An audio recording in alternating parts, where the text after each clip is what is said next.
Since the beginning of the full-scale invasion of Ukraine, the Russian army has lost over 150,000 people, the lowest documented figure. The actual losses are likely closer to 300,000, according to data published by Russian opposition journalists. The BBC Russian service, in conjunction with the Media Zona project, is counting the names of Russian soldiers killed in the war with Ukraine based on obituaries published on social media and in the media. As of December the 4th of this year, the death toll has reached 153,171. A parallel analysis of inheritance case statistics is underway, with estimates now reaching 219,000. Journalists emphasize this only includes those whose deaths were publicly confirmed by their relatives or Russian authorities with their first name, last name, date of birth, and usually date of death. The statistics do not include those whose deaths were not publicly announced. Also, the statistics do not include Ukrainians killed in the occupied territories, unless they had time to obtain Russian citizenship. Finally, the counts are significantly behind schedule and do not account for the lion's share of losses in recent weeks and months, as most deaths are announced much later. Furthermore, the death toll does not include Russian soldiers who are missing in action. Even if they are clearly dead, Russian authorities do not disclose official statistics on the number of missing soldiers. However, journalists were able to determine from publicly available court records that by December the 1st, 2025, Russian courts had received nearly 90,000 lawsuits seeking to declare Russian soldiers missing in the war, dead or missing. Regarding the breakdown of Russian casualties of the dead, over 48,000 were so-called volunteers, over 19,000 were former inmates, 16,000 were mobilized in the fall of 2022. Over 14,000 were professional soldiers from motorized rifle units, and nearly 6,000 were Marines and paratroopers. For over 39,000 dead, there is no data on which of these categories they fall into. Of the 153,000 known dead, over 6,000 were officers, including 12 generals. In terms of regions, the largest losses were suffered by Bashkiria, 7.7 thousand, Tatarstan, 6.6 thousand, and Yekaterinburg and the surrounding region, 5.4 thousand.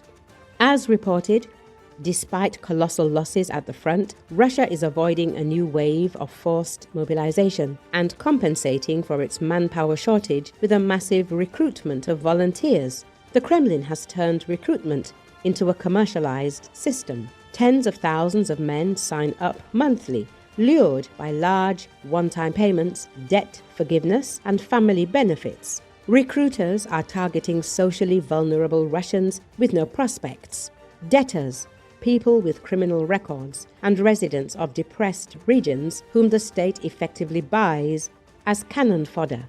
Additional resources have come from prisoners and defendants in criminal cases who are offered freedom in exchange for service, as well as conscripts, often coerced, into voluntary contracts. This model allows Russia to maintain the size of its army despite enormous losses.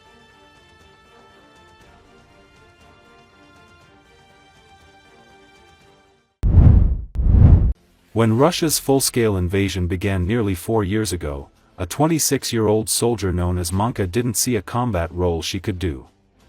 But that changed as technology reshaped the battlefield and opened new paths. According to Associated Press, last year she joined the military as a pilot of short-range, first-person view, or FPV, drones after giving up a job managing a restaurant abroad and returning home to Ukraine to serve. Her shift is part of a larger trend of more women joining Ukraine's military in combat roles, a change made possible by the technological transformation of modern warfare, military officials say. The fact that technology lets us deliver ammunition without carrying it in our hands or running it to the front line, that's incredible, said Manka, who serves in the Unmanned Systems Battalion of the 3rd Army Corps. She and other women followed Ukraine's military protocol by identifying themselves using only their call signs. More than 70,000 women served in Ukraine's military in 2025, a 20% increase compared to 2022, including over 5,500 deployed directly on the front line, according to Ukraine's defense ministry. Some units have tailored recruitment efforts toward women, expanding rosters in a sign that Ukraine is looking to strengthen and expand its army even as peace negotiations weigh a possible cap on the future size of the military. Leaders in the capital Kiev, as well as many soldiers like Monka, see the army as one of the few security guarantees that Ukraine has against Russia. A drone pilot is one of the Ukrainian military's most popular combat professions chosen by women, military officials said. When Imla from the Kraken 1654 unit left her career as a professional hockey player to join the military, the 27-year-old initially planned to become a combat paramedic. She spent her first 6 months as a platoon medic, but the job required learning to fly drones. She started with small ones before moving to larger models carrying bombs and eventually switching to full-time drone work. Imla clearly remembers her first drone flight, a reconnaissance mission. When they handed her the controller, she was so nervous her hands wouldn't stop shaking. There are a lot of stereotypes, a lot of people say that women are not accepted into the army, she recalled. But I joined the 3rd Assault Brigade back then and there is a spirit of brotherhood here, everyone here has the same goal, everyone supports you. The Kartia Corps has taken more women into its ranks, reporting a 20% increase since 2024. About 6 months ago, the brigade launched a recruitment campaign aimed at women for combat and technological roles in cooperation with the Dignitas Foundation, a charity organization supporting Ukraine by funding technological innovation and civic development projects. In recent months, dozens of women have joined us in combat roles and are working successfully, said the Kartia Corps public affairs officer.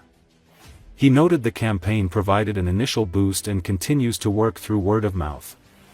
He said technology was opening up historically male professions to women. Kartia has started training officers and future commanders how to work with mixed units including people of different ages, genders, and backgrounds, which he said helps commanders become more effective leaders. Music teacher with a call sign Muse found herself as a signal specialist in Kartia Brigade. She tried to find her place in the army from the start of Russian full-scale invasion in 2022. But many brigades refused her because of her age and gender.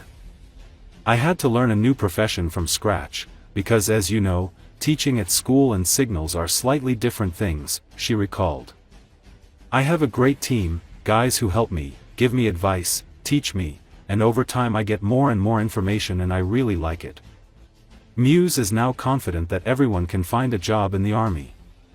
Everyone has their own capabilities. Everyone can find themselves in a certain field, both women and men can, you just need to find yourself, your place, she said.